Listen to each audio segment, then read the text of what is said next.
Πολύ ωραία. Πριν ξεκινήσουμε έτσι να προλογίσω τον κύριο Τάντο, να πω δύο λόγια.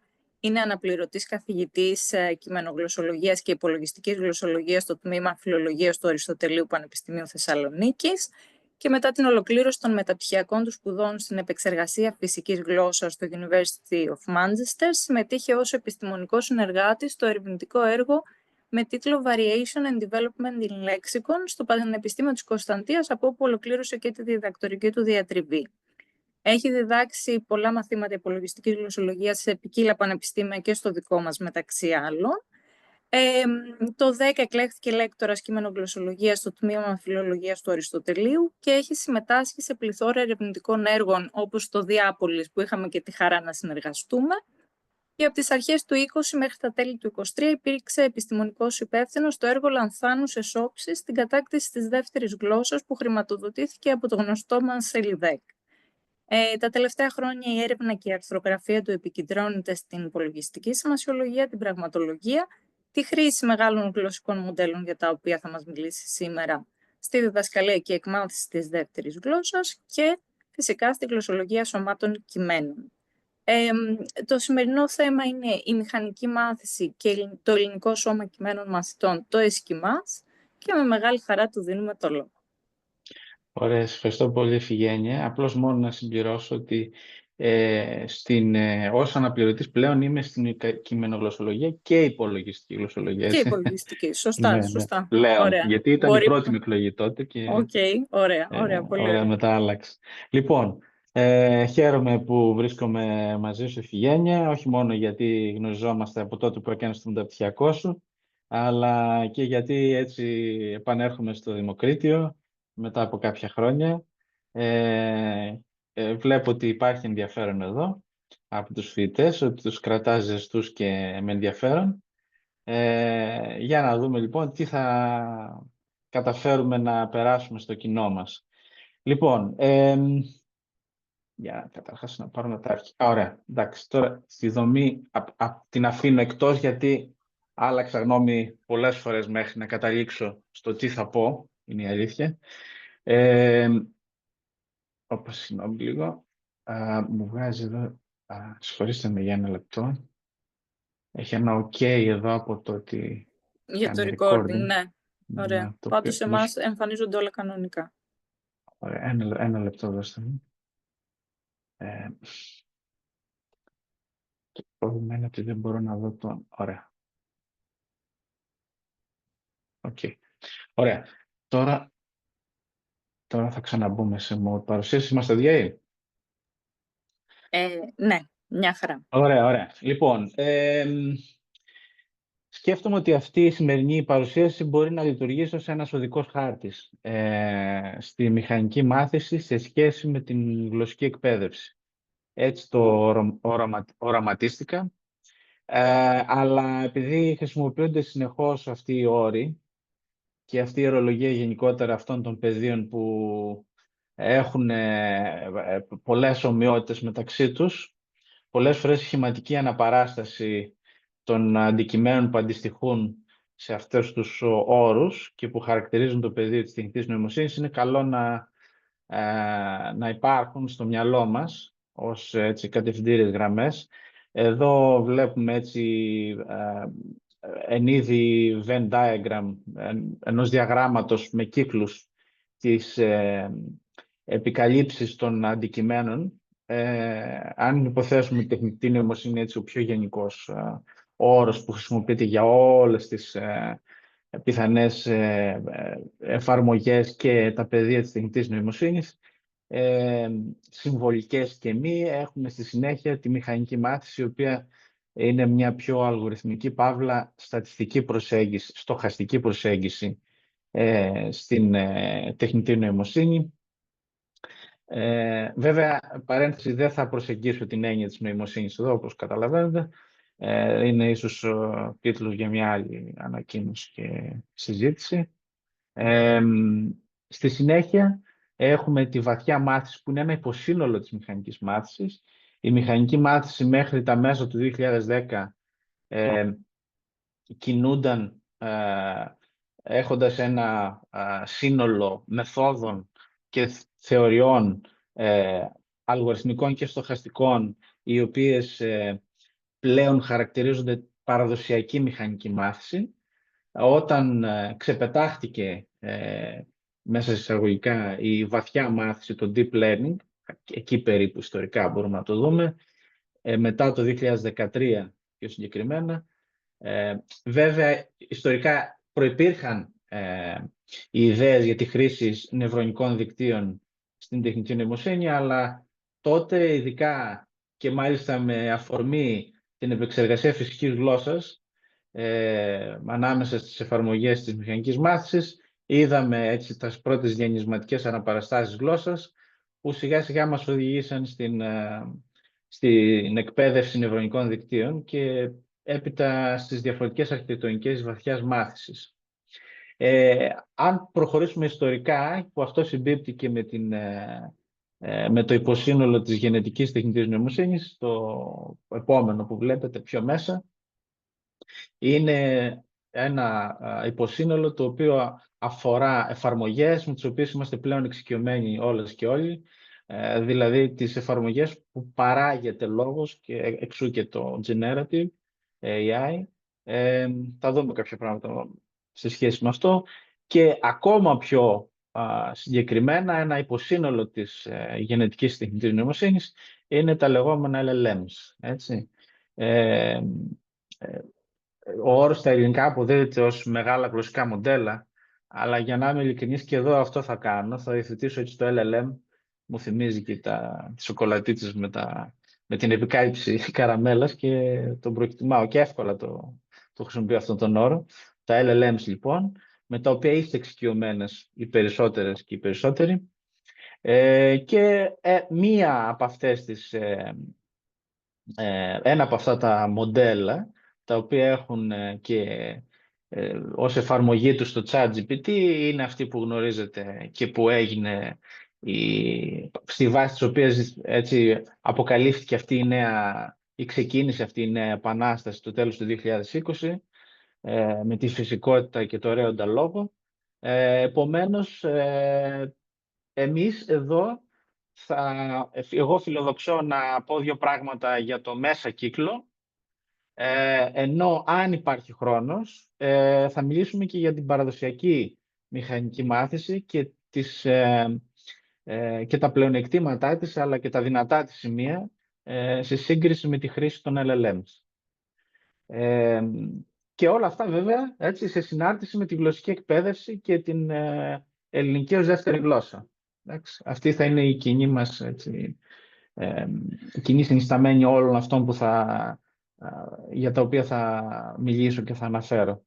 Λοιπόν, το επόμενο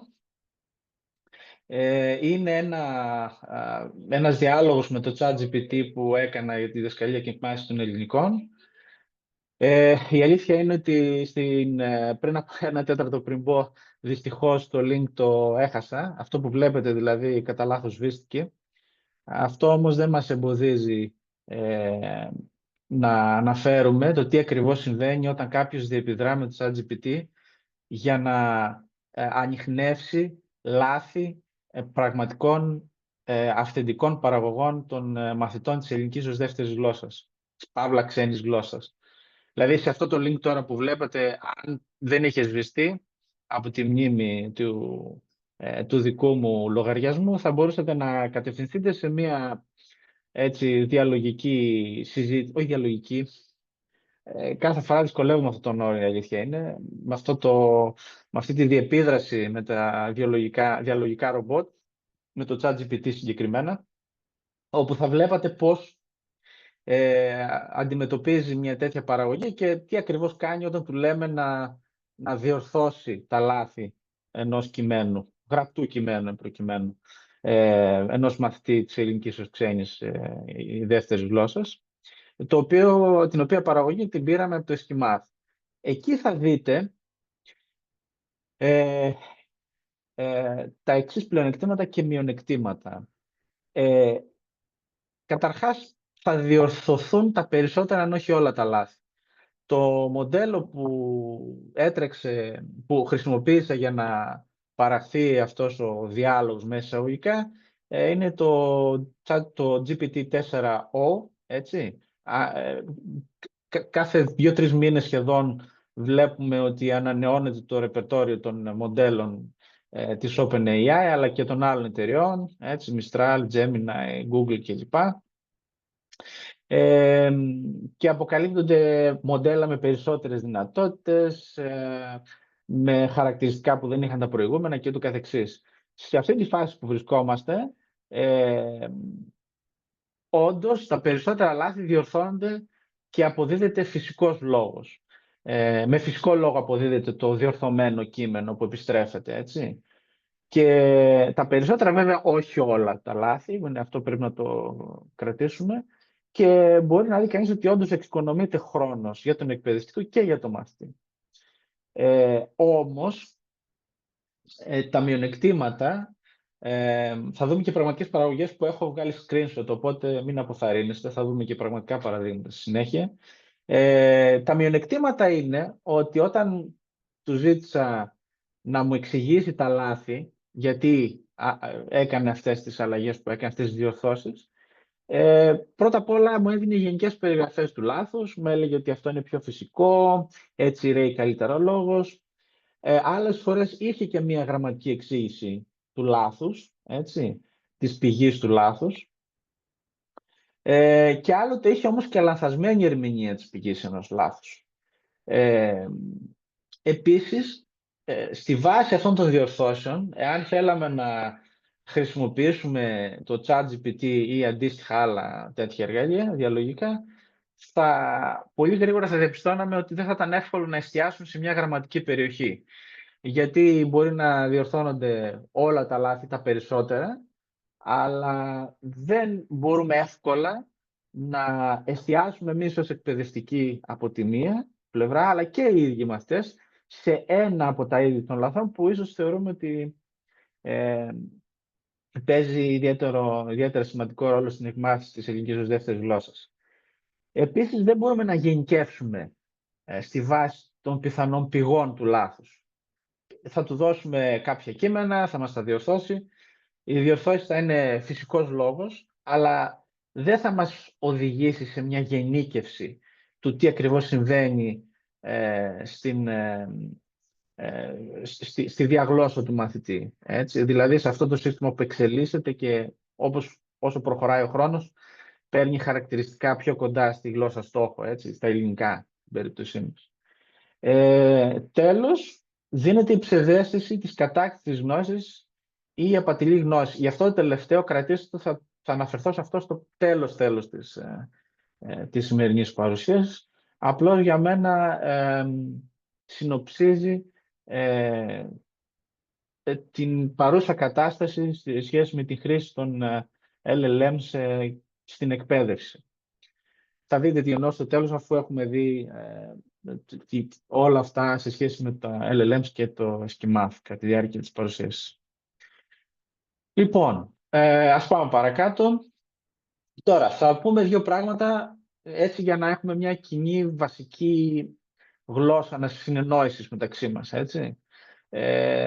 Αυτά τα συγκεκριμένα LLMs και συνάδελφοι, αυτό που κάνουν κάθε φορά είναι να μετρούν τα βάρη και τη σημασία που έχουν οι λέξεις που έχουν υποθεί μέχρι εκείνη τη στιγμή, και αυτό το κάνουν μέσα από μια συγκεκριμένη αρχιτεκτονική με πολύ έτσι, αρκετά περίπλοκο τρόπο, αλλά καθαρά τεχνικό, και δεν βασίζονται στη γραμματική όπως τη γνωρίζουμε εμείς.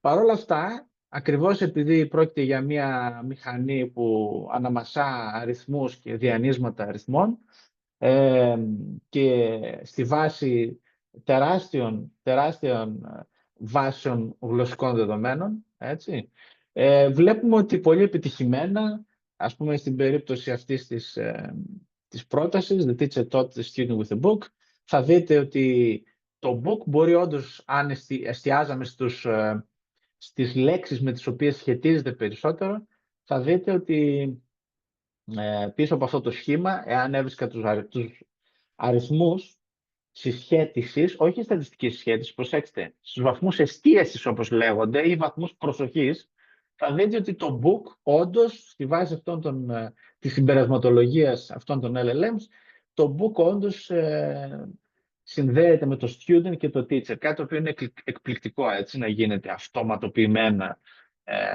Και η βασική έννοια πίσω από αυτά τα LLMs είναι η έννοια του attention, η έννοια δηλαδή της προσοχής ή της εστίασης. Κάθε λέξη, κάθε token, γιατί δεν είναι πάντα words, δεν είναι πάντα λέξεις το εισαγόμενο που έχουν αυτά τα LLMs, έτσι. Κάθε πάντως μονάδα, ας πούμε, έτσι, για να προστασιοποιηθούμε από την έννοια της λέξης, είναι σε θέση να αναγνωρίσουμε ποια άλλη λέξη που έχει προϋποθεί συνδέεται περισσότερο σημασιοσυντακτικό, με ένα περίπλοκο τρόπο, όχι μόνο όμως σημασιακά, έτσι, αυτό θέλω να τονίσω σε αυτή τη διαφάνεια. Και τώρα τι ακριβώς συμβαίνει? Τα πράγματα μπορούν για τη διαλογική διαδικασία να συνοψιστούν με αυτό το σχήμα. Εμείς δίνουμε μία παρακίνηση, το λεγόμενο prompt, δηλαδή αυτό που όταν μπαίνετε στο ChatGPT ή σε άλλες πλατφόρμες διαλογικών ρομπότ εισάγετε εσείς, και στη συνέχεια το LLM είναι σε θέση να κάνει τη λεγόμενη συμπλήρωση. Τι συμβαίνει? Συγγνώμη λίγο.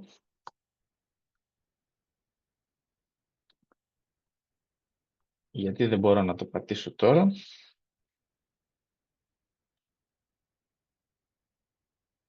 Μάλιστα. Ωραία. Ξέρω γιατί αργεί. Συγγνώμη.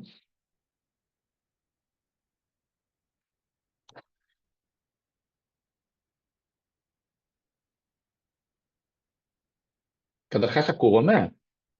Ναι, μια χαρά. Ωραία, γιατί μου έχει κολλήσει εδώ. Και Πάντως τώρα βλέπουμε αυτό το συμπερασματολογία. Ναι, ναι. Το θέμα είναι ότι δεν βλέπω να μετακινείται στα επόμενα. Αυτό είναι που με ανησυχεί λίγο.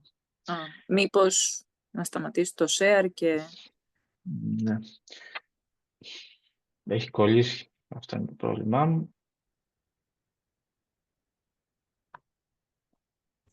Είναι μην έχει ολόκληρη την οθόνη, να το βάλει πιο μικρή. Ναι, ίσως... Ναι, αυτό θέλω να κάνω. Ακριβώς, ναι. Ευχαριστώ. Ναι. Αλλά δυστυχώς έχει κολλήσει το σύμπαν. Ωραία. Ναι. Έχω δύο... Τώρα οθόνες. εμφανίστηκε αυτό το δήλωση και εντολή παρακίνησης και εξαφανίστηκε. Για να δούμε. Τεχνολογία πάντα μας προδίδει. Ναι, είδες λοιπόν που... Ναι. Ναι. Τώρα νομίζω ότι έχει σταματήσει. Είμαστε στο ίδιο συμπερασματολογία πάλι, αλλά όχι κάτι άλλο. Δηλαδή φαίνεται και το σχήμα, αλλά ως εκεί. Ίσως αυτό που είπε η κυρία Καμπάκη, μήπως... Ναι, μισό λεπτό λίγο. Θα κάνω ένα stop. Ωραία, ωραία.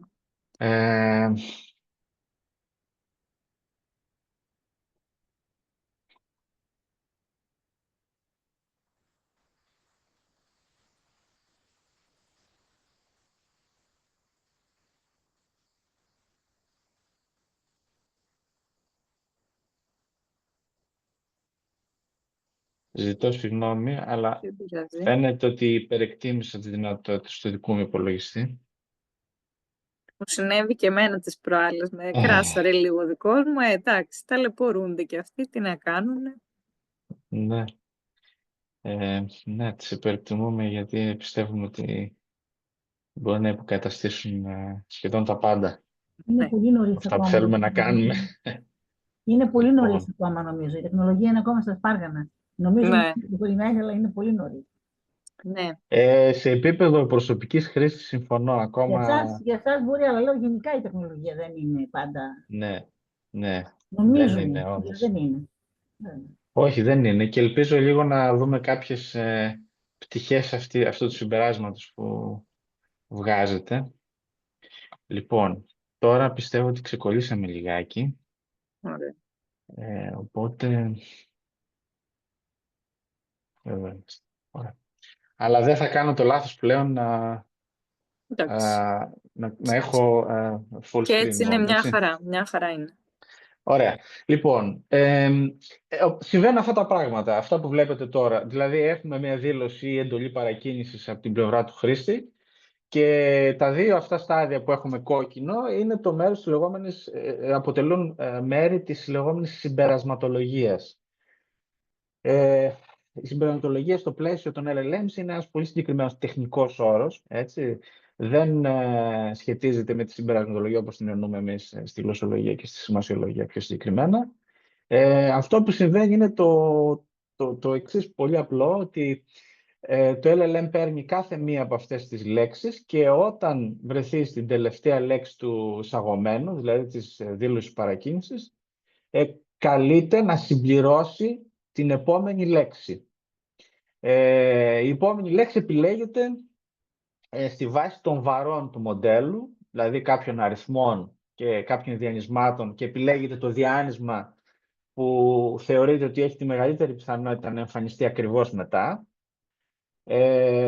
Δεν είναι όμως πιθανοτική πιθανοτικός είναι ο τρόπος επιλογής των διανυσμάτων. Δεν είναι όμως πιθανοτική η ίδια η διαδικασία. Έτσι. Αυτά έχουν ήδη προεκπαιδευτεί, δηλαδή το μοντέλο είναι εκεί, έχει προεκπαιδευτεί, οι αριθμοί υπάρχουν και το μόνο που καλείται να κάνει είναι μετά το ερωτηματικό στο system ποια θα είναι η επόμενη λέξη στη βάση αυτών των βαρών, ποια είναι η επόμενη λέξη, ποια είναι η πιο πιθανή επόμενη λέξη στη βάση αυτών των βαρών. Έτσι, αφού εμφανίζεται το Ganymede, την επόμενη λέξη, επιστρέφει ξανά στο πρώτο στάδιο, άρα τώρα η δήλωση παρακίνησης επιπλέον έχει το Ganymede ως μία ακόμα λέξη, επανέρχεται στο μοντέλο, το μοντέλο καλείται πλέον έχοντας ένα μεγαλύτερο prompt μαζί με το Ganymede να συμπληρώσει το επόμενο token που είναι το is και ούτω καθεξής. Έτσι. Αυτό συμβαίνει μέχρι να καλυφθούν τα κριτήρια που έχουν προκαθοριστεί από το interface που έχετε εσείς στο ChatGPT. Δηλαδή υπάρχουν συγκεκριμένοι περιορισμοί ως προς τον αριθμό των token που θα εξαχθούν και ούτω καθεξής. Πάντως αυτή τώρα η διαδικασία, η κυκλική, κάθε φορά μετά την συμπλήρωση μιας λέξης να έρχεται η επόμενη και να περιμένουμε την επόμενη και την επόμενη, έτσι είναι κυκλική και μεγαλώνει κάθε φορά που έρθει μια νέα λέξη, μεγαλώνει το prompt ή αλλιώς το παράθυρο του συγκειμένου. Αυτό ονομάζεται και παράθυρο συγκειμένου γιατί κάθε φορά που έρχεται μια νέα λέξη, ακόμα και αν έχουν προηγηθεί άλλες 100 καινούριες μετά την αρχική παρακίνηση, συνυπολογίζονται όλες οι προηγούμενες λέξεις. Έτσι. Και έτσι το παράθυρο του συγκειμένου μεγαλώνει, λαμβάνοντας υπόψη το αρχικό prompt και ό,τι άλλο έχει ακολουθήσει. Οι δυνατότητες του GPT-4, του μοντέλου στο οποίο βασίζεται το ChatGPT, και πιο συγκεκριμένα το GPT-4 Turbo, που είναι και η πιο ευρέως πιο ευρέως διαδεδομένο μοντέλο, εάν έχετε συνδρομή στο ChatGPT, διαθέτει παράθυρο συγκειμένο 128.000 tokens. Αυτό τι σημαίνει? Ότι εάν κάνετε μαζί του ας πούμε μια συζήτηση που θα ξεπεράσει σε μέγεθος 300 περίπου και σελίδες κειμένου, τότε θα εξαντληθεί το παράθυρο συγκειμένου ή αλλιώς ας πούμε η μνήμη κατά κάποιο τρόπο του τι έχει υποθεί και τα πρώτα θα αρχίσουν να χάνονται από τη μνήμη του. Έτσι, για να καταλάβουμε περί τίνος πρόκειται. Γι' αυτό ονομάζεται και παράθυρο, μετακινείται το παράθυρο αυτό. Απλώς αυτά τα παράθυρα πλέον στα καινούργια μοντέλα είναι τεράστια. Έτσι, 128.000 tokens. Εντάξει. Τώρα, η ενημέρωση εκπαίδευσης που αναφέρω εδώ, δηλαδή Απρίλιο του 2023, δεν μας πολύ ενδιαφέρει τελικά, γιατί τα καινούργια εργαλεία αυτών των μοντέλων δίνουν την δυνατότητα επίσκεψη σελίδων στο διαδίκτυο και ούτως ή άλλως δεν είναι απαραίτητο να είναι ενημερωμένα αυτά τα μοντέλα όταν εκπαιδεύονται με τα νέα γεγονότα που συμβαίνουν. Πολύ απλά μπορούν να τρέξουν στο διαδίκτυο και να ενημερωθούν μέσα εισαγωγικά προσωρινά μέσα στο παράθυρο συγκειμένου τους. Εντάξει. Τώρα, οι παρακινήσεις, τα απολύτως απαραίτητα, τι είναι, ερωτήσεις, προσταγές, διαπιστώσεις, επιβεβαιώσεις και περιμένετε το input των LLMs. Και αναφέρω σε αυτό το σημείο εδώ το βιβλίο, θα ξαναφέρω στο τέλος βέβαια της ζωής, για το διδάσκεις μαθαίνοντας γλώσσα με το ChatGPT. Πρώτα το αναφέρω εδώ, γιατί πιστεύω ότι σε αυτό το σημείο ταιριάζει να υποθεί ότι είναι ένα σημαντικό στοίχημα για μας να μπορούμε να βλέπουμε πώς θα χρησιμοποιούμε αποτελεσματικά αυτά τα εργαλεία, και αφού υποθούν όλα αυτά που θα πούμε, στο τέλος πιστεύω ότι θα επανεκτιμηθεί και η αξία τέτοιων βιβλίων που μας φέρνουν σε επαφή με αυτά τα μοντέλα. Λοιπόν, ας πάμε παρακάτω. Πέρα όμως από αυτή την βασική χρήση που κάνουμε όλοι μας, εάν χρησιμοποιήσουμε πάλι τη διεπαφή δηλαδή αυτές τις σελίδες της εταιρείας OpenAI, όπως είναι το Playground του ChatGPT, θα έχετε και το χρόνο και με το χρόνο σας να μπείτε μέσα με την άνεσή σας να μπείτε στη συγκεκριμένη σελίδα, να πειραματιστείτε. Εδώ σας δίνει και τη δυνατότητα η OpenAI να χρησιμοποιήσετε και παραμέτρους στη χρήση, μάλλον να αριθμίσετε παραμέτρους στη χρήση αυτών των μοντέλων που δεν υπάρχουν εκεί όταν μπαίνετε στο chatbot με το οποίο επικοινωνούν οι περισσότεροι. Έτσι. Δηλαδή εδώ ας πούμε έχουμε το temperature, το οποίο καθορίζει την τυχαιότητα της επόμενης λέξης. Πλέον ξέρουμε έστω έτσι, σχηματικά τι συμβαίνει, αλλά μπορούμε εμείς να καθορίσουμε την τυχαιότητα. Όπως και το max length, όπως και το top p και άλλους 2-3 παραμέτρους. Η παραμετροποίηση στη χρήση των μοντέλων γίνεται ούτως ή άλλως όταν εσείς μπαίνετε και χρησιμοποιείτε το chatbot της OpenAI, αλλά δεν το βλέπετε φυσικά και είναι προκαθορισμένες οι τιμές ως προς αυτές τις παραμέτρους. Εδώ απλά στο Playground μπορείτε να πειραματιστείτε με διαφορετικές τιμές ως προς αυτές τις παραμέτρους. Και θα εκπλαγείτε από το πώς αντιδράει το μοντέλο όταν αλλάξετε ας πούμε, το temperature, όπου αλλάζει και η τυχαιότητα. Όσο πιο μικρή είναι η τυχαιότητα, εάν είναι μικρότερη του 1, σημαίνει λιγότερη τυχαιότητα. Αυτό τι σημαίνει? Σημαίνει ότι αν του δώσετε το ίδιο prompt 2 φορές, είναι πιθανό να σας δώσει, αν όχι πανομοιότυπη απόκριση, πάντως σίγουρα όμοια κατά πολύ με την προηγούμενη. Έτσι. Ενώ αν δώσετε μια τιμή πάνω από το 1, τότε τα πράγματα αλλάζουν. Έτσι. Και βλέπετε ότι αν του δώσετε μάλιστα μια τιμή αρκετά πάνω από το 1, θα πάρετε σχεδόν ακατανόητο κείμενο.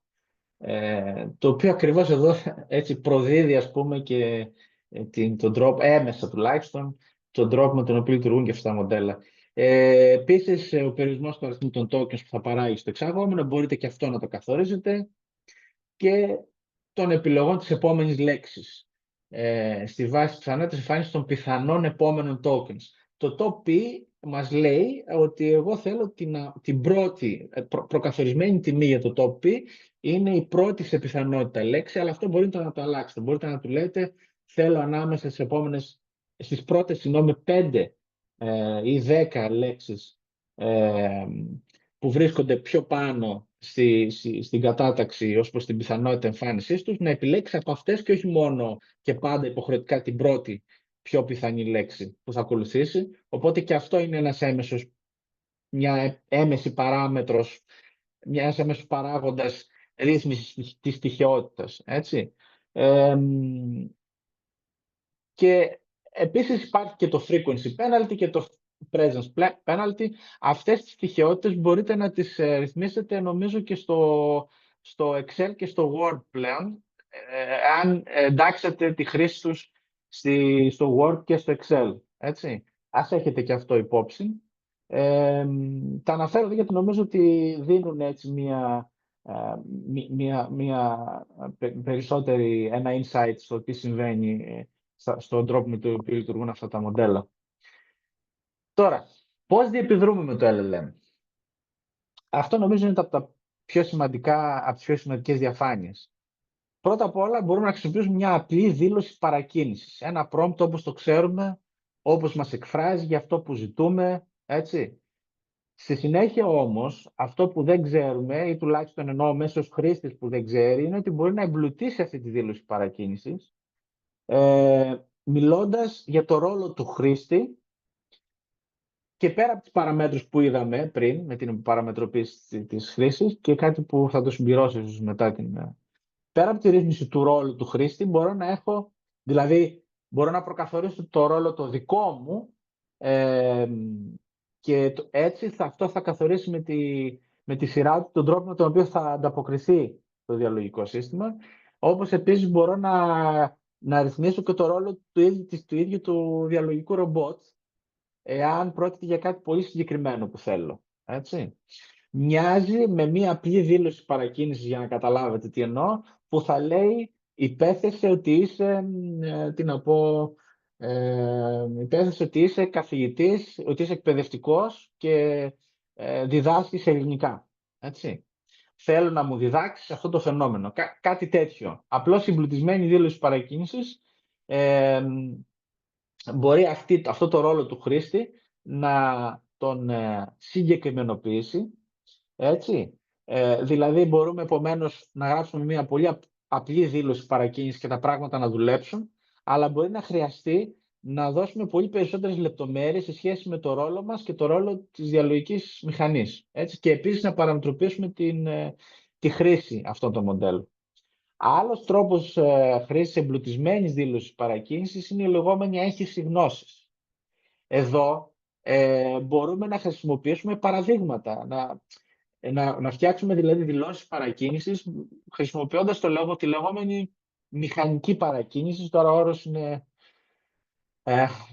πρόκειται για νεολογισμό, έτσι, είναι η μετάφραση του prompt engineering, και μιλάμε για μια δήλωση παρακίνησης που θα περιέχει και παραδείγματα με το προσδεκόμενο εξαγόμενο που θέλουμε εμείς να έχουμε, έτσι.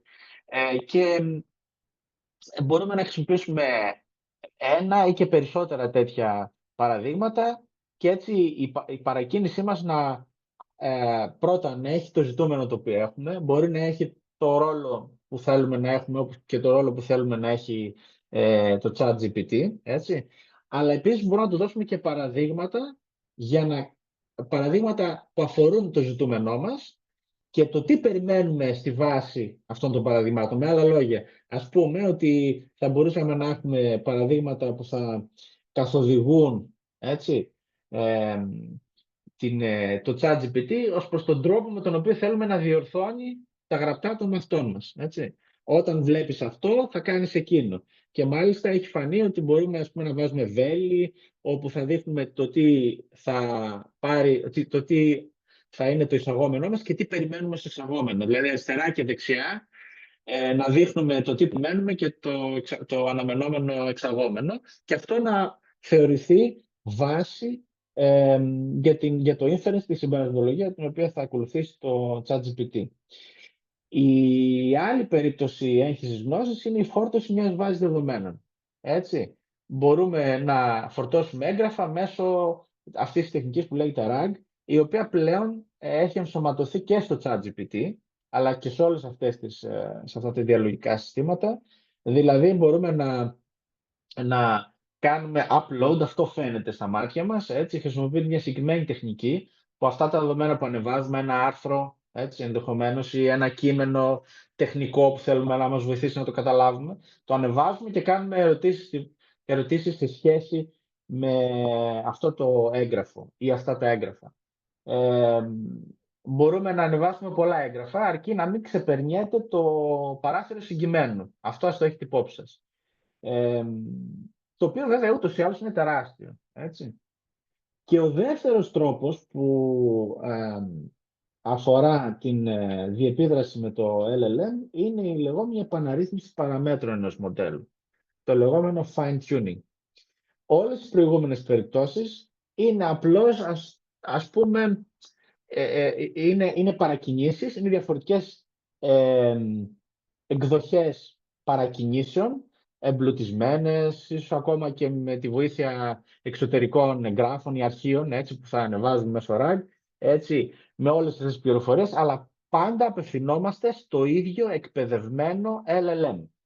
Δηλαδή, εμείς ό,τι και να κάνουμε, όση γνώση και να δώσουμε στο ChatGPT, όταν κλείσουμε τη σύνδεσή μας, έτσι, όταν αποσυνδεθούμε,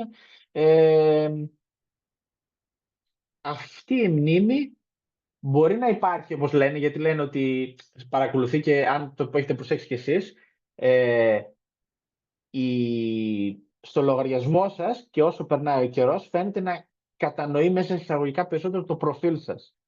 Αλλά δεν αλλάζει κάτι ουσιαστικό ως προς τις δυνατότητες του μοντέλου. Γιατί το μοντέλο, το LLM, είναι εκπαιδευμένο ήδη, έτσι.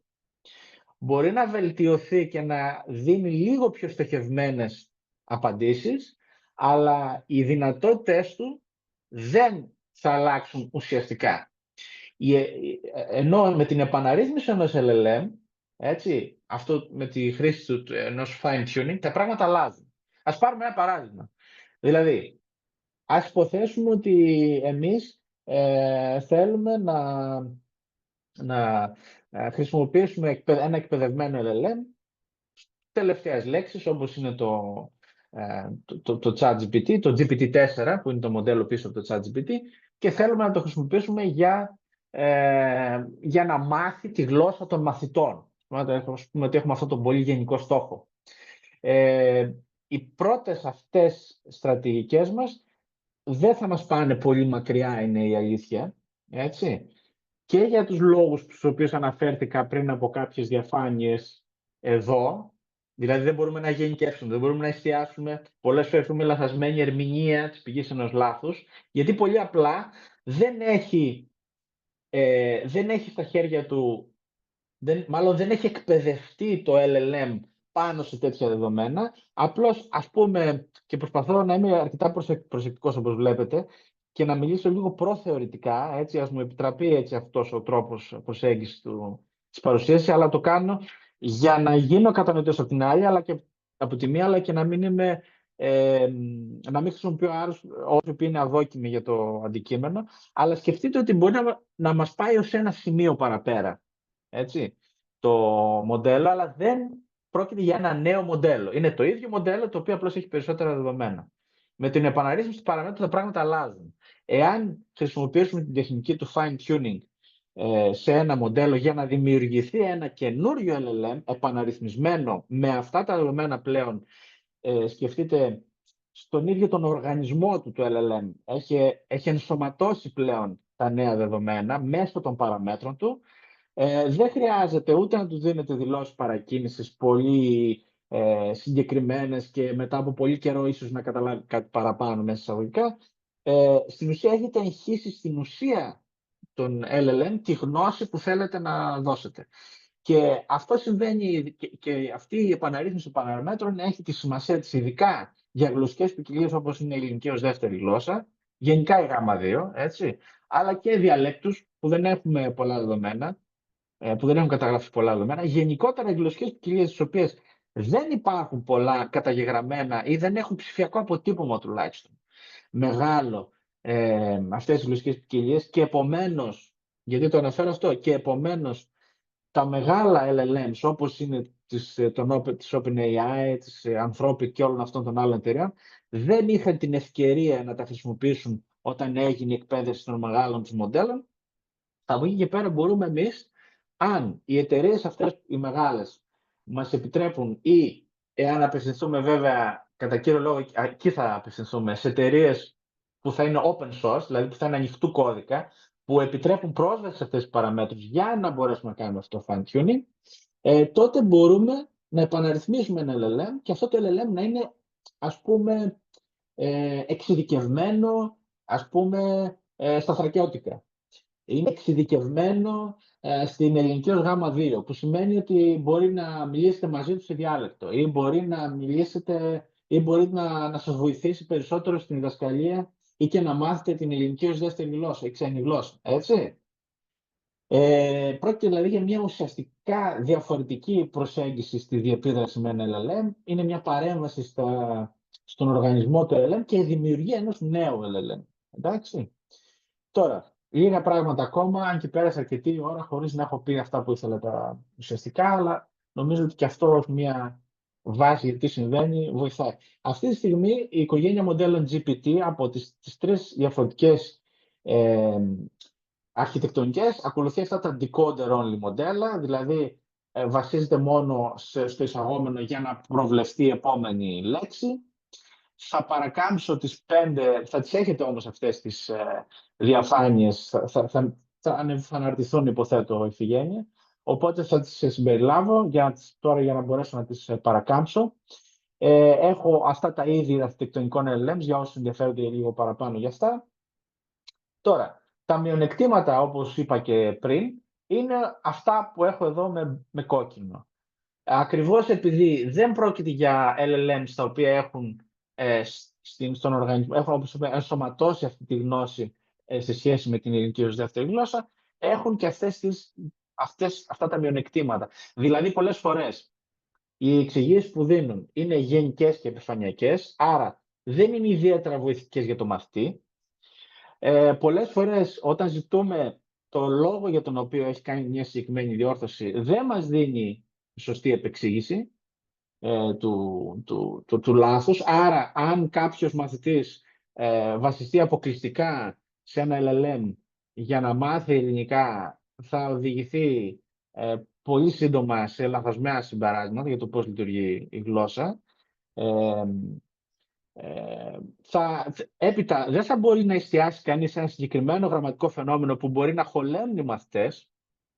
Έτσι, δηλαδή, αν κάποιος δεν προσεγγίσει συστηματικά την ελληνική ως δεύτερη γλώσσα, που θα συνοδεύεται από όλη την πληροφορία, το γλωσσικό προφίλ, αλλά και τα μοτίβα που αφορούν τις παραγωγές αυτές των μαθητών της ελληνικής ως δεύτερης γλώσσας, τότε μία διεπίδραση με ένα LLM μπορεί να βοηθήσει σε ένα σημείο και αμέσως, ειδικά από την πλευρά του εκπαιδευτικού, μπορεί να αναγνωρίσει κανείς τους περιορισμούς του.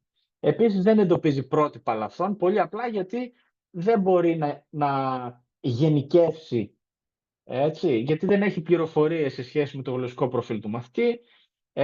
Ακόμα και να είχε όμως, ακόμα και αν κάποιος γράψει σε ένα prompt περιγράψει το γλωσσικό του προφίλ, δεν μπορεί να προβλέψει ποια θα είναι τα λάθη ή πού θα χωλαίνει, πολύ απλά γιατί δεν έχει εκπαιδευτεί ή δεν έχει επαναρρυθμιστεί με τέτοια δεδομένα, έτσι, που να έχουν αυτή την κατάλληλη πληροφορία που θα βοηθούσε σε αυτή την κατεύθυνση. Εντάξει. Τώρα, και τώρα πώς συνεχίζουμε. Αυτό που χρειαζόμαστε, αν θέλουμε να αναλύσουμε και όχι απλά να διορθώνουμε, δηλαδή να καταλαβαίνουμε, να αναλύουμε και επομένως να κατανοούμε και τη διαδικασία μάθησης, αλλά και να βλέπουμε κανονικότητες και στρατηγικές που μπορεί να ακολουθούν οι μαθητές ή παρεμβολές από τη Γ1, έτσι, όλες αυτά για να μπορούμε να τα προσεγγίσουμε και όχι μόνο ερευνητικά, ως εκπαιδευτικοί, για να μπορούμε να τα αποκωδικοποιούμε, τότε χρειαζόμαστε αναγκαστικά δεδομένα που βασίζονται σε αυθεντική μαθητική παραγωγή. Έτσι. Και εδώ ακριβώς έρχονται τα σώματα κειμένων μαθητών ως διδακτικά και ερευνητικά εργαλεία. Τα σώματα κειμένων μαθητών είχαν τη σημασία τους και το ρόλο τους να παίξουν, τον έχουν και πιστεύω ότι θα τον έχουν για αρκετό καιρό ακόμα και για πολύ αντικειμενικούς λόγους. Θα κάνω εδώ μια παρένθεση γιατί νομίζω έχει την αξία του και πιστεύω ότι είναι καλό να ακουστεί. Αυτή τη στιγμή, και αυτό είναι το παράδοξο της όλης εξέλιξης στην τεχνητή νοημοσύνη, αν ακούσατε πρόσφατα και σχετίζεται με αυτά που αναφέρω τώρα για τα σώματα κειμένων μαθητών, για την κοινοποίηση ενός μοντέλου πριν από κάποιους μήνες, πριν από 2 μήνες περίπου, του μοντέλου του DeepSeek, που με πολύ λιγότερα χρήματα ισχυρίζονται οι δημιουργοί του αυτοί που εκπαίδευσαν αυτό το μοντέλο στην Κίνα. Βλέπετε ότι έχουν μια πάρα πολύ καλή επίδοση αυτά τα μοντέλα, αλλά αυτό το οποίο παραλείπουν να μας πούν στα διάφορα benchmarks που κάνουν, δηλαδή στους διάφορους ελέγχους επίδοσης, είναι ότι η βασική τεχνική στην οποία στηρίχτηκαν και ακολούθησαν οι συγκεκριμένοι για εκείνα τα μοντέλα του DeepSeek, που με πολύ λιγότερα χρήματα κατάφεραν να κάνουν πράγματα όπως το όπως το GPT-4 και τα τελευταία λέξεις μοντέλα, για τα οποία δαπανήθηκαν πολλά εκατομμύρια δολάρια, δηλαδή πάνω από $500 δισεκατομμύρια, για να καταλάβετε για το μέγεθος της δαπάνης για την εκπαίδευση αυτών των μοντέλων. Ενώ αντίστοιχα το DeepSeek μόνο με $5 εκατομμύρια είχε παρόμοια επίδοση. Έτσι τουλάχιστον ισχυρίζονται στην Κίνα, γιατί δεν είμαστε και σίγουροι τι ακριβώς συμβαίνει. Στις λεπτομέρειες της εκπαίδευσής τους έχουν κοινοποιήσει πολλές από τις λεπτομέρειες, αλλά υπάρχουν κάποια κρυφά σημεία. Τέλος πάντων, το παρακάμπτουμε αυτό. Πάντως, σημασία έχει ότι ακόμα και αυτά τα νέα μοντέλα και η συζήτηση που άλλαξε ριζικά τον τρόπο εξέλιξης των νέων LLMs πριν από 2 μήνες περίπου, είναι ότι αυτά τα μοντέλα έχουν πολύ δυνατή επίδοση, γιατί πολύ απλά μπορούν να πάνε καλά, ειδικά στα λεγόμενα αντικείμενα STEM. Δηλαδή στα αντικείμενα των θετικών επιστημών, όπου οι απαντήσεις είναι πάντα τέτοιες που ή θα ισχύουν ή δεν θα ισχύουν. Αυτά τα μοντέλα πάνε πάρα πολύ καλά, γιατί χρησιμοποίησαν μια τεχνική που λέγεται ανατροφοδότηση με rewards, reinforcement learning with rewards, και σε αυτή την τεχνική χρησιμοποιήθηκαν παραδείγματα τα οποία δεν μπορούμε να έχουμε πάνω από μία απάντηση. Έτσι. Δεν υπάρχει περίπτωση να παίρνουμε διαφορετικές απαντήσεις. Γιατί το αναφέρω αυτό? Γιατί σε εμάς, όπως θα δείτε εδώ στα σώματα κειμένων αυτών, τα πράγματα είναι αρκετά περίπλοκα. Δηλαδή, η επισημείωση ενός λάθους και ειδικά σε μια γλώσσα, είναι πολύ δύσκολη υπόθεση, και ειδικά σε μια γλώσσα στην οποία είναι διάχυτα φαινόμενα όπως ο συγκριτισμός. Δεν μπορούμε να ξέρουμε πολλές φορές τι θέλουν να πούν οι μαθητές, ποιο είναι το target form. Δεν μπορούμε να ξέρουμε, δηλαδή πολλές φορές είναι ασαφές και αυτό καν. Πολλές φορές έχουμε αμφισημία ως προς το είδος του λάθους. Δεν ξέρουμε αν πρόκειται για το α ή το β είδος λάθους. Πολλές φορές έχουμε πολλαπλές επισημειώσεις ως προς το είδος του λάθους, γιατί μορφολογικά η γλώσσα έχει αυτά τα χαρακτηριστικά, έτσι, με τα πορτμονέ και όλα αυτά, μορφήματά της. Και επομένως, αν και έχει γίνει και πρόκειται να δούμε και εντυπωσιακές ανακοινώσεις για τα νέα μοντέλα, να είστε σίγουροι και σίγουρες ότι στα δικά μας αντικείμενα, όπου οι απαντήσεις δεν είναι απαντήσεις που παίρνουν μόνο ερωτήματα στα οποία έχουμε πάντα μόνο μία απάντηση, αλλά τα πράγματα είναι περίπλοκα και εξαρτώνται από πολλές παραμέτρους που μπορεί να είναι γλωσσικές αλλά και εξωγλωσσικές, τα πράγματα θα είναι στάσιμα αν κάποιος δεν εγχύσει αυτή τη γνώση εν είδη επαναρρύθμισης. Έτσι. Λοιπόν, αυτό είναι ένα σχόλιο που πιστεύω, αφού ό,τι προλάβουμε μπορούμε να πούμε μέσα σε 1 ώρα, νομίζω ότι χρειαζόταν να ακουστεί για να κατανοήσουμε και τη θέση μας ως ανθρωπιστικές σπουδές, ως εκπρόσωποι των ανθρωπιστικών σπουδών, μέσα σε αυτό το νέο πλαίσιο της τεχνητής νοημοσύνης. Τα πράγματα δηλαδή εκεί που θα νομίζαμε ότι θα ήταν πιο απλά για εμάς, για αυτά τα μοντέλα δεν είναι τόσο απλά. Όταν θέλουμε να μιλήσουμε για την πηγή ενός λάθους, όταν θέλουμε, όπως είπα, να καλύψουμε μοτίβα, να κατανοήσουμε τη διαδικασία μάθησης. Πάλι θα χρειαστούμε δομημένα δεδομένα, αυθεντικές γλωσσικές παραγωγές και κατανόηση και ερμηνεία από την πλευρά του επισημειωτή. Και επίσης θα μιλήσω για 2 λεπτά μόνο, γιατί δεν έχουμε πολλή ώρα ακόμα, για το τι σημαίνει κατακτό, που οι περισσότεροι το ξέρετε, αλλά όλα αυτά όμως εμπλέκονται. Δηλαδή έχουμε τα γλωσσικά συμφραζόμενα, έχουμε φαινόμενα αναφοράς, δείξεις, συντακτικής μασολογικής πολυπλοκότητας, αμφισημίας, ασάφειας, πολυσημείας, έτσι, τα οποία δημιουργούν ζητήματα. Έχουμε όμως και τα εξωγλωσσικά συμφραζόμενα, τα οποία δεν μπορούν εύκολα να εκφραστούν με ένα prompt, εκτός και αν κάποιος ξοδέψει πάρα πολύ χρόνο για να περιγράψει τα εξωγλωσσικά συμφραζόμενα μέσα από μια τεράστια δήλωση παρακίνησης, χωρίς αυτό βέβαια στην ουσία να σημαίνει ότι η γνώση έχει υιοθετηθεί ως γνώση. Έτσι. Πρόκειται απλώς για μία γνώση όπως αυτή αποτυπώνεται στον γραπτό λόγο, εντάξει, με ό,τι αυτό συνεπάγεται. Και επίσης υπάρχουν και παράγοντες που επηρεάζουν την κατάκτηση που δεν μπορούν να τις λάβουμε υπόψη μας χρησιμοποιώντας ένα LLM για να προσεγγίσουμε παραγωγές μαθητών. Δηλαδή πρέπει να λάβουμε υπόψη το γλωσσικό προφίλ των μαθητών, το χρόνο έξι στη γάμα 2, το χρόνο συχνότητα, έτσι όλα αυτά που ξέρουμε ότι παίζουν ρόλο. Ναι, τα σώματα κειμένου είναι εκεί για με κάποιο τρόπο μπορούν να μας βοηθήσουν ή να μας σώσουν, όπως λέω, αλλά θα παρακάμψω τις διαφάνειες για το παρελθόν των σωμάτων κειμένων μαθητών για την ελληνική ως δεύτερη γλώσσα. Και αυτές τις διαφάνειες θα τις δείτε και μόνοι σας. Έχω ήδη μιλήσει σε αρκετές παρουσιάσεις μου για όλα αυτά. Και για το Esquimaz 1, το Esquimaz 2 που είναι φρέσκα κουλούρια, ας πούμε, έχουμε το μεγαλύτερο σώμα κειμένων μαθητών που υπάρχει αυτή τη στιγμή. Δεν είναι 745, δεν το έχω ενημερώσει εδώ, συγγνώμη. Έχω ενημερώσει μόνο τις λέξεις, αλλά όχι τις παραγωγές, οι οποίες είναι αυτή τη στιγμή πάνω από 1.300. Έχουμε και προφορικές παραγωγές ενήλικων μαθητών.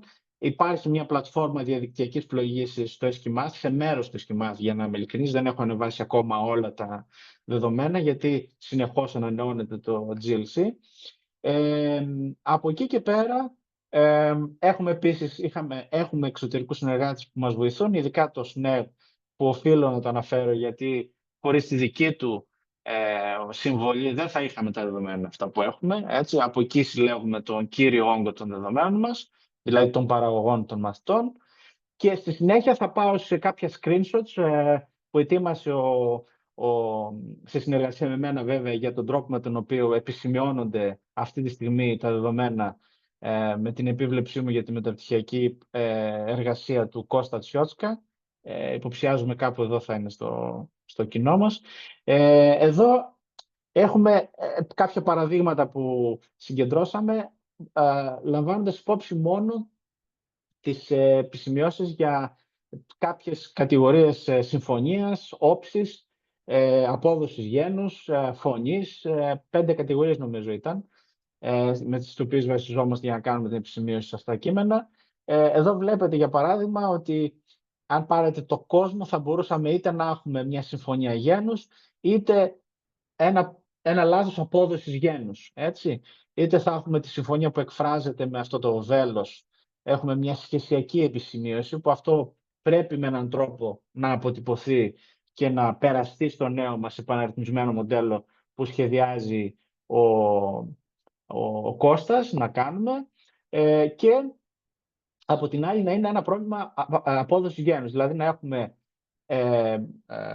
ουδέτερο γένος αντί να έχουμε αρσενικό γένος. Και εδώ η συμφωνία μας λέει ότι έχουμε έχουμε πρόβλημα στο άρθρο που μπορεί να είναι, που είναι ουδέτερο, ενώ θα έπρεπε να είναι αρσενικό. Δηλαδή εδώ στην ουσία έχουμε δύο διαφορετικούς τρόπους ερμηνείας του λάθους. Είτε να πούμε ότι πρόκειται για ένα λάθος συμφωνίας, είτε απόδοση γένους. Έτσι. Άρα έχουμε μια αμφίσιμη μέσα σε εισαγωγικά επισημείωση εδώ. Έτσι. Μια επισημείωση η οποία καταγράφει και τις δύο πιθανές περιπτώσεις, αλλά και αποφεύγει την παγίδα να ερμηνεύσει το λόγο για τον οποίο έγινε το συγκεκριμένο λάθος. Αυτό είναι πολύ σημαντικό, ειδικά στην επισημείωση, γενικότερα στην επισημείωση λαθών, γιατί πολύ απλά προσπαθούμε να αποφύγουμε προσωπικές ερμηνείες σε σχέση με το λόγο για τον οποίο έχει γίνει ένα λάθος. Προσπαθούμε να εξωτερικεύσουμε ή να φέρουμε στην επιφάνεια τις πιθανές πηγές απόδοσης λάθους, ώστε σε ένα δεύτερο στάδιο αυτά όλα τα δεδομένα να παίξουν το ρόλο τους στην ανάλυση αλλά και στην αποκάλυψη μοτίβων. Έτσι. Αυτή είναι μια περίπτωση αμφίσιμης επισημείωσης. Πιο κάτω έχουμε μια ακόμα πιο περίπλοκη περίπτωση, όπου έχουμε από τη μία σύνθετη επισημείωση, δηλαδή έχουμε πολλά δουλειά, μπορεί να είναι είτε λάθος γένους σε συνδυασμό με λάθος αριθμού, έτσι, ή να έχουμε πολύ απλά όχι ένα πρόβλημα συμφωνίας, να είναι όντως ουδέτερο, να μην υπάρχει πρόβλημα συμφωνίας, να είναι πολλά δουλειά, γιατί έχουμε και κατάληξη που θα μπορούσε να είναι ουδέτερη, κατάληξη ουδετέρου, και να είναι πρόβλημα απόδοσης γένους στο δουλειά, αντί για το θηλυκό που θα έπρεπε να είναι γένος. Πηγαίνοντας σε ακόμα πιο δύσκολες περιπτώσεις, έχουμε 3 πιθανές επισημειώσεις, πολύσιμες επισημειώσεις για τις πιθανές πηγές λάθους. Και εδώ έχουμε το ωραία και το φαγητό. Μπορούμε να έχουμε 2 διαφορετικές περιπτώσεις συμφωνίας, είτε ως προς το γένος είτε ως προς τον αριθμό, αλλά και να έχουμε και μία απόδοση γένους από την άλλη, μόνο ως προς τον αριθμό, και να μην υπάρχει πρόβλημα ως προς τη συμφωνία. Δεν έχω πολύ χρόνο από ό,τι βλέπω, γι' αυτό και θα παρακάμψω αυτές τις διαφάνειες που δείχνουν το τι ακριβώς, τις δυσκολίες ή τα είδη των δυσκολιών που έχουμε να αντιμετωπίσουμε στην επισημείωση. Απλώς σε αυτές όλες τις περιπτώσεις που καταγράφονται στην μεταπτυχιακή του Κώστα, είναι σημαντικό κάποιος να κρατήσει ότι εδώ δεν επισημειώνουμε απλώς το λάθος και προτείνουμε μια διόρθωση, αλλά συμπεριλαμβάνουμε και την εξήγηση, τις πιθανές πηγές λάθους, τα πιθανά λάθη και πού ενδεχομένως να οφείλονται. Έτσι. Δηλαδή, θέλω να πω, εδώ πρόκειται για μια γνώση που δεν υπάρχει στα μεγάλα γλωσσικά μοντέλα όπως το OpenAI, και ο στόχος μας είναι με την διατριβή του Κώστα να έχουμε ήδη φτιάξει το pipeline για το fine-tuning. Δεν είναι, είμαστε σε μια αρκετά προχωρημένο στάδιο ανάπτυξης του νέου μοντέλου, και πολύ σύντομα, τους επόμενους μήνες, δεν θέλω να πω πολλά περισσότερα γιατί είναι και μέρος της μεταπτυχιακής του Κώστα, θα τα μοιραστούμε με την ευρύτερη κοινότητα αυτό το μοντέλο, ώστε να μπορείτε όλοι σας να έχετε πρόσβαση σε ένα μοντέλο που θα είναι ενημερωμένο με αυτή την πληροφορία. Τώρα, ποιος είναι ο στόχος μας? Ένα γλωσσοπαιδαγωγικά ευαίσθητο, LLM, που θα είναι ικανό να προσφέρει πιο στοχευμένα σχόλια και βοηθητικές επεξηγήσεις, όχι μόνο τις διορθώσεις, να διατυπώνει συγκεκριμένες πολλαπλές υποθέσεις για την πηγή του λάθους, να αναγνωρίζει λάθη, αλλά βέβαια και να το συσχετίζει, να είναι σε θέση να το συσχετίζει με το προφίλ του μαθητή, και επομένως να βοηθάει τόσο το μαθητή όσο και τον εκπαιδευτικό για την διδακτική παρέμβαση και γενικότερα τη διαδικασία εκμάθησης. Κάτι τελευταίο που θέλω να τα αναφέρω, και ας μου επιτραπούν έτσι, ας πάρω 2 λεπτά Εφηγένεια, δεν πειράζει, δεν θα είναι παραπάνω.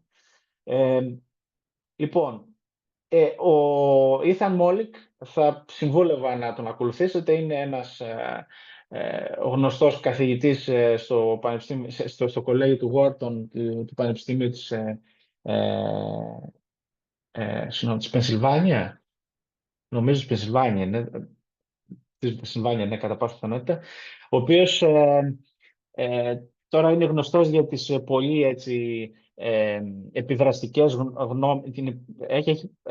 επιδραστικές απόψεις του για το πώς θα έπρεπε να ενταχθεί η τεχνητή νοημοσύνη στην εκπαίδευση, και μου άρεσε αυτό που λέει. Το πρόβλημα δεν είναι ότι οι μαθητές δεν μαθαίνουν, το πρόβλημα είναι ότι οι καθηγητές δεν μπορούν πια να καταλάβουν πότε οι μαθητές δεν μαθαίνουν.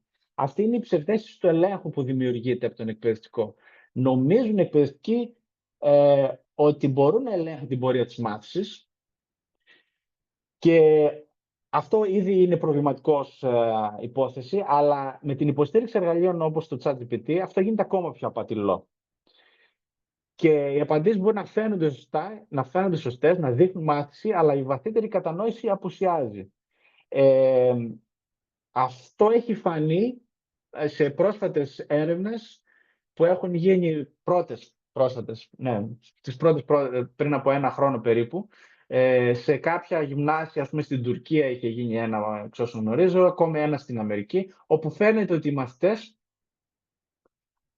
δεν χρησιμοποίησαν για τις εργασίες κατά τη διάρκεια του εξαμήνου το ChatGPT, και χρησιμοποίησαν το ChatGPT είχαμε 2 groups ανθρώπων, 2 ομάδες ανθρώπων, μαθητών. Οι μεν χρησιμοποίησαν το ChatGPT χωρίς έλεγχο, χωρίς καμία παρέμβαση από την πλευρά του καθηγητή, και οι άλλοι χρησιμοποίησαν το ChatGPT με την καθοδήγηση του καθηγητή στο σημείο της προετοιμασίας κάποιων prompts και κάποιων δηλώσεων υποκίνησης από τον καθηγητή, ώστε να είναι στοχευμένη η παρέμβαση του ChatGPT με συγκεκριμένο ρόλο και ούτω καθεξής, παραμετροποιώντας το, έτσι. Και φάνηκε ότι οι μαθητές οι οποίοι χρησιμοποίησαν το ChatGPT χωρίς καμία παρέμβαση, σε σύγκριση με εκείνους που το χρησιμοποίησαν με την παρέμβαση του εκπαιδευτικού, στο τέλος του εξαμήνου είχαν πολύ χειρότερη επίδοση από ότι, στο δεύτερο σενάριο της δεύτερης ομάδας που υπήρχε η παρέμβαση των καθηγητών αυτών. Έτσι, επίσης, η ψευδαίσθηση ελέγχου από τον εκπαιδευτικό δεν αφορά μόνο την πορεία της μάθησης, αλλά το γεγονός ότι πολλοί εκπαιδευτικοί πιστεύουν ότι θα καταλάβουν με κάποιο τρόπο ότι πρόκειται για εξαγόμενο που προέρχεται από LLM, αλλά αυτό δεν συμβαίνει. Έχει αποδειχτεί πλέον ότι είναι αδύνατο πλέον να ξεχωρίσουμε το πότε ένα κείμενο έχει γραφτεί από άνθρωπο και πότε από τεχνητή νοημοσύνη.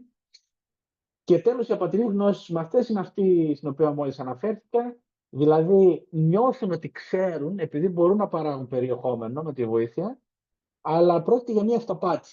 Έτσι, και δεν είναι πραγματική κατάκτηση, έχει φανεί.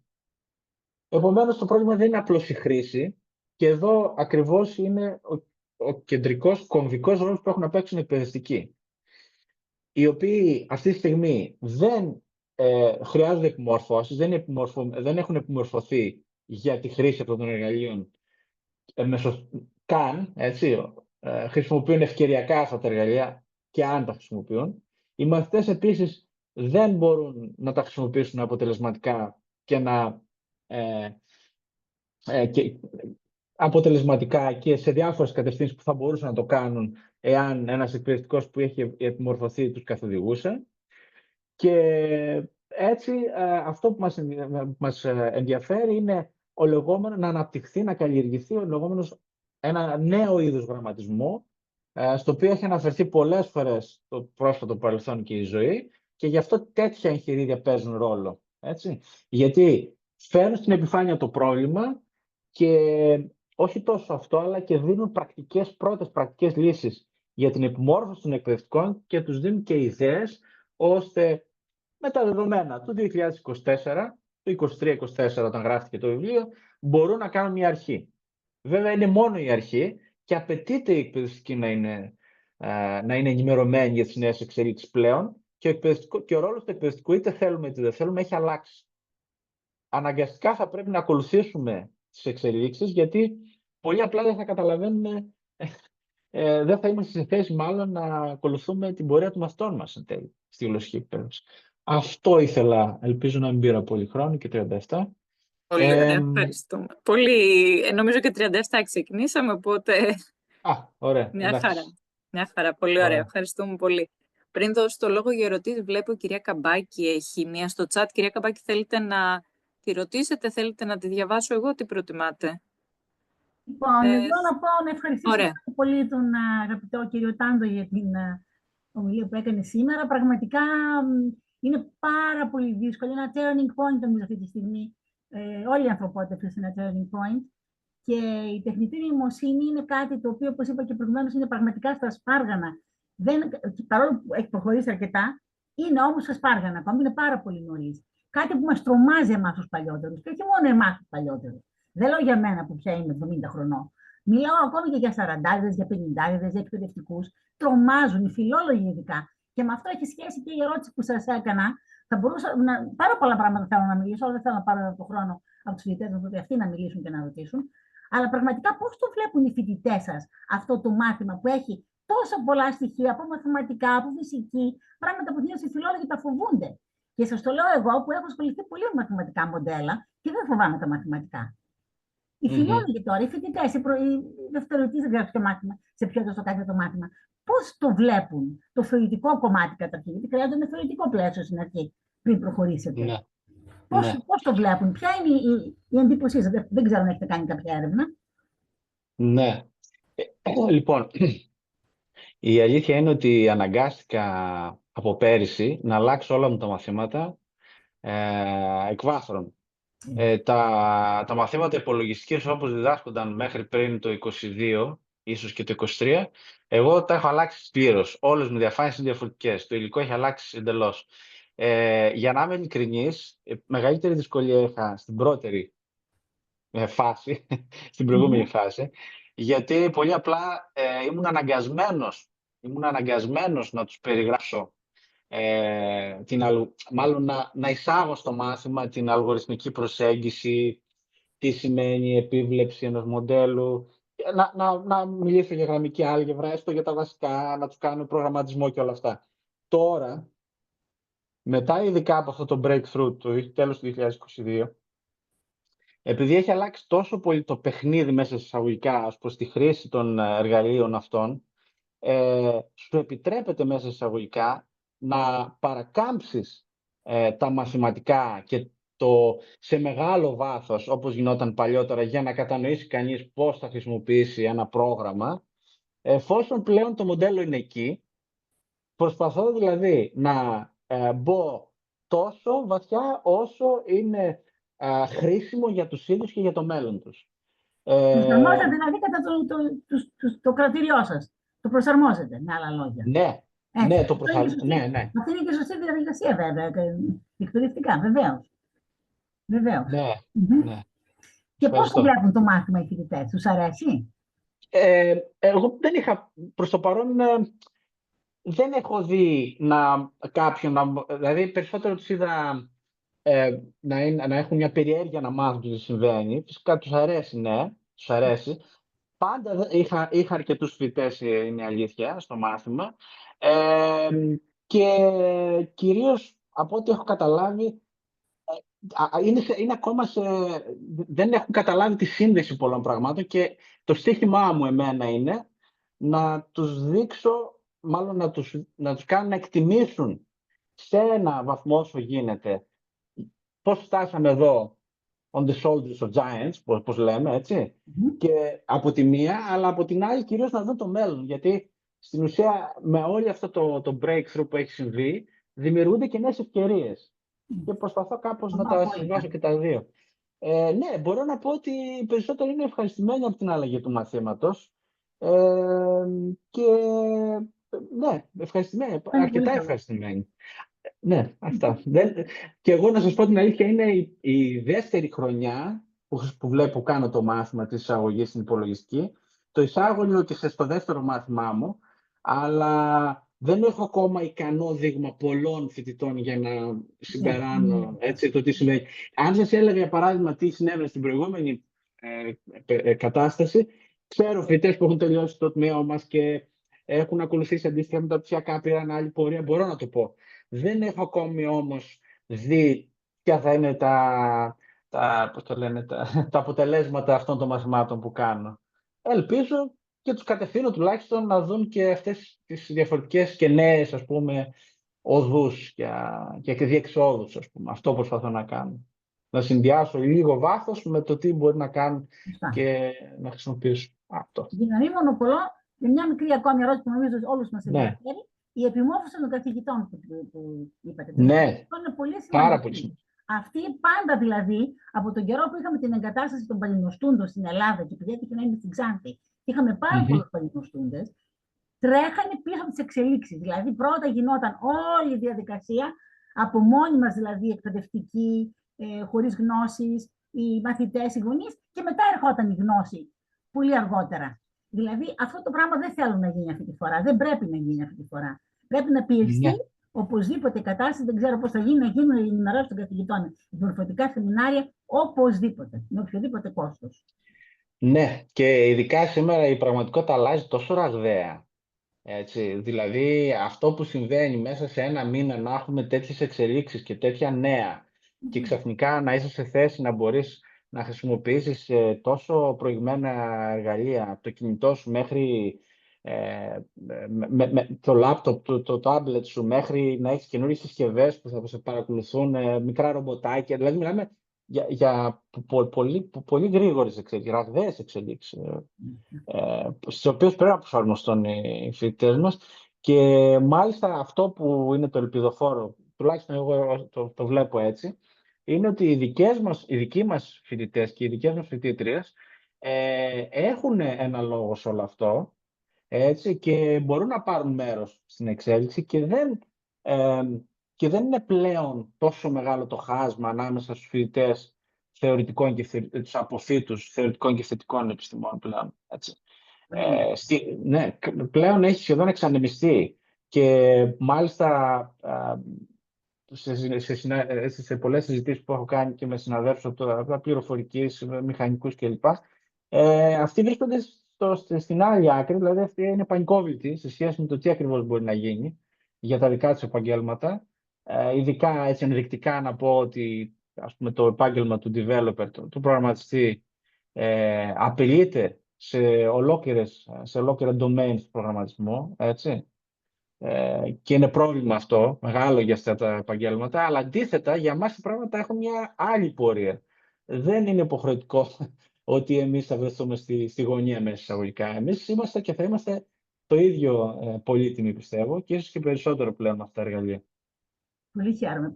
Πάντα το πίστευα αυτό και χαίρομαι πάρα πολύ, πραγματικά. Σας ευχαριστώ πάρα πολύ. Να είστε καλά. Και εσείς, ευχαριστώ. Πολύ ωραία. Ευχαριστούμε, κυρία Καμπάκη.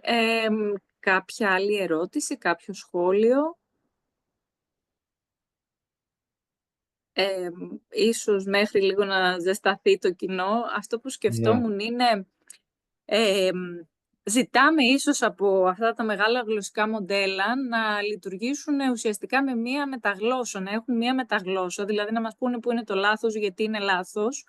Και αναρωτιέμαι, τους τροφοδοτούμε με μία αντίστοιχη μεταγλώσσα, δηλαδή μήπως είναι θεωρητικά, βέβαια σίγουρα οι γενετιστές δεν θα συμφωνήσουν, αλλά μήπως είναι σαν ένα παιδί που ξεκινάει τώρα να μαθαίνει τη γλώσσα, να κατακτά τη γλώσσα, άρα σίγουρα μπορεί να σου πει τι είναι φυσικό ή τι δεν είναι, ή τι μου ακούγεται καλό ή τι δεν μου ακούγεται, αλλά σίγουρα δεν μπορεί να πει πού είναι το λάθος. Άρα αναρωτιέμαι, αν δίναμε τέτοιες μεταγλωσσικές πληροφορίες, θα μπορούσε τουλάχιστον να αλλάξει κάτι? Όχι?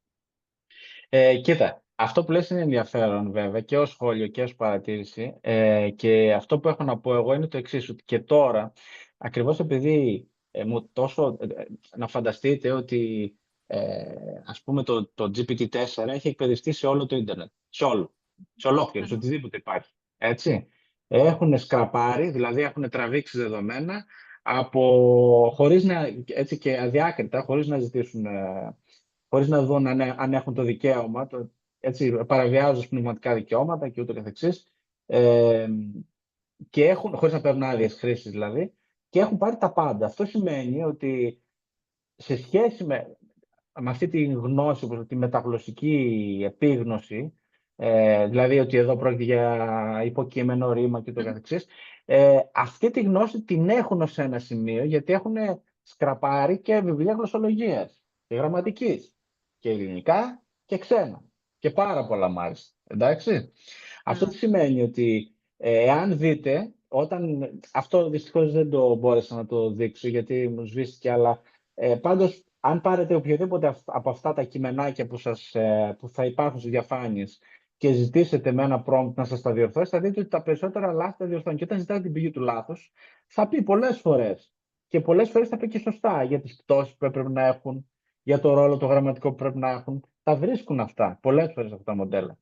Αλλά άλλες φορές δεν τα βρίσκουν και άλλες φορές βρίσκουν άλλα λάθη αντί άλλων. Άλλες πηγές λάθους. Πηγαίνουν σε άλλες γραμματικές κατηγορίες. Εντάξει. Δηλαδή θέλω να πω, μπορεί να υπάρχει αυτή τη στιγμή αυτή η γνώση, αλλά δεν είναι αξιόπιστο ακόμα το εξαγόμενο, έτσι, από το μοντέλο σε σημείο που να πεις ότι μπορώ να στηριχτώ σε αυτό. Και πλέον μπορώ να του δίνω οτιδήποτε και χωρίς επίβλεψη μπορώ να αφήσω το μαθητή μου χωρίς επίβλεψη να γράφει παραγωγές, να του διορθώνει και να προχωράει. Μπορεί να τον οδηγήσει σε λανθασμένα συμπεράσματα για τη γλώσσα, για τη γραμματική του. Και να ρωτήσω κάτι, σε συνέχεια αυτού θα μπορούσε, ας πούμε, το output που μας δίνει ένα τέτοιο chatbox να το χρησιμοποιήσουμε εντός διδασκαλίας για την επίγνωση του ίδιου του μαθητή σχετικά με ενδεχομένως τέτοιου είδους λάθη, ας το πω σε εισαγωγικά. Ναι, φυσικά. Και αυτός είναι ο στόχος, Ιφηγένεια. Δηλαδή, ο στόχος είναι, πέρα από το ότι εμείς θέλουμε να επαναρρυθμίσουμε ένα από αυτά τα μοντέλα, έτσι, ο στόχος είναι να μπορέσουν αυτά να αξιοποιηθούν μέσα στο μάθημα. Είτε μέσα στο μάθημα, είτε κατά μόνας από τους μαθητές, αλλά με την επίβλεψη του καθηγητή, ο οποίος θα έχει βάλει ένα prompt δικό του, ο οποίος, αν είναι και... αν έχει και το ενδιαφέρον και θέλει να επαναρρυθμίσει, να φτιάξει ένα δικό του μοντέλο ενδεχομένως, καλά, αυτό είναι λίγο προχωρημένο, αλλά θέλω να πω, μπορεί να παρέμβει ο καθηγητής, είτε όντας μέσα στην τάξη, είτε και ξεχωριστά ο μαθητής μόνος στο σπίτι.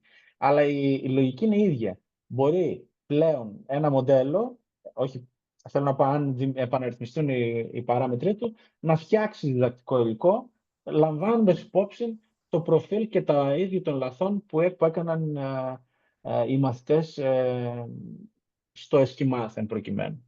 Εντάξει. Αυτό ακριβώς είναι και το ζητούμενο. Έχεις πολύ δίκιο. Ναι, πολύ ωραία. Ερώτηση άλλη, κάποιο σχόλιο? Συμφωνώ, κυρία Καμπάκη, με το σχόλιο στο Ναι, chat. συμφωνούμε. Ναι. Ισχύει. Κάποια άλλη ερώτηση, έτσι? Ίσως είναι και πολλά αυτά που είπα και Ναι, χρειάζεται... όντως, θέλει μια επεξεργασία, όντως. Ακριβώς, χρειάζεται Ένα επεξεργασία. τελευταίο, έτσι θα καταφραστώ τις θέσεις μου, να ρωτήσω. Είχα απορία, δεν ξέρω αν το έχεις δοκιμάσει, αν έχετε πειραματιστεί γενικά. Αν ζητήσεις από το ChatGPT, για παράδειγμα, να γράψει ως ένας μαθητής ελληνικής, που έχει την ελληνική ως γ2. Ναι. Θα κάνει αντίστοιχα λάθη, ενδεχομένως με πραγματικά έναν μαθητή αντίστοιχο, δεν ξέρω.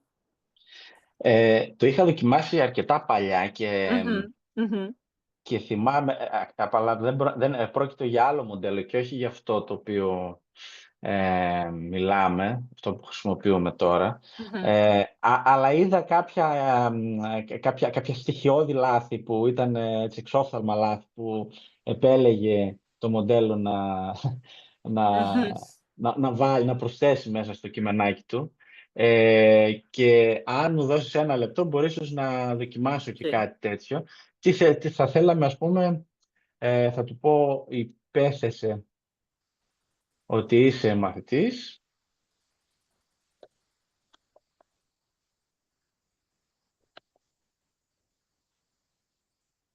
Ναι, ίσως, ξέρω εγώ, κάποιο επίπεδο Α2, δεν ξέρω, Β1. Ναι, έτσι από περιέργεια περισσότερο, γιατί ναι, καμιά φορά έτσι... Μια παραγωγή, μια έκθεση, θα το πω έτσι, για να ακούγεται έτσι, με θέμα...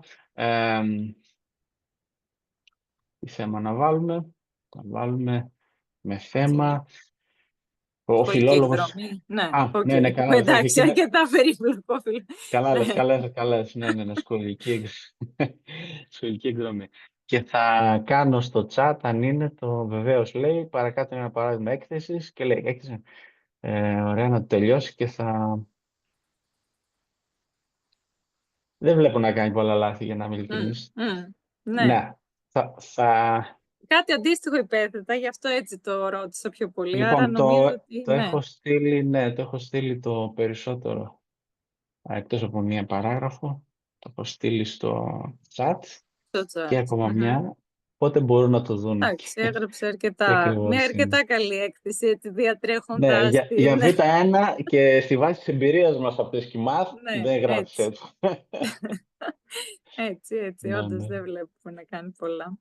Ωραία, δεν ξέρω αν έχει κάποιο σχόλιο τελευταίο ίσως, νομίζω, αλλά όπως είπες και εσύ θέλει και μία επεξεργασία, λίγο αυτό, μία σκέψη, είναι αρκετή πληροφορία.